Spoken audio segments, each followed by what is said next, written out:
না তো। আবার মিথ্যা কথা, বিছানা ভিজালো কে তাইলে? আরে এগুলো সব ভূতের দোষ। ও আমারে দৌড়ানি না দিলে আমি পানিতে পড়তাম না, আর আমি ভিজতামও না। দেখছো অবস্থা, আমার বিছনা তো ভিজে দিছে। ইয়ামিন, প্রত্যেকবার একই কাহিনী থাকেই না, আর একবার এখানে বিছনায় বুতু দিতে। বললাম না আমি বুতু দেই নাই। আমি কি করতে বাবা মা কি, হ্যাঁ, যে বিছানায় বুতু দেব? না, তুমি বুতু কই দাও? আমি তো প্রতিদিন ওই যে পাশের বাসার বাবুর বুতু দেওয়া বিছনা ধুই, তাই না?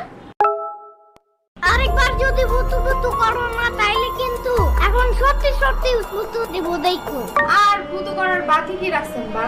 ইয়ামিন, আজকে আরেকটা দেখবা নাকি হরর মুভি? এটা কিন্তু কালকেরটার থেকেও বেশি মজার আর বেশি ভয়। সাম্বার বাচ্চা, তোমার জন্যই রাতে বেশি ভূত আসছে।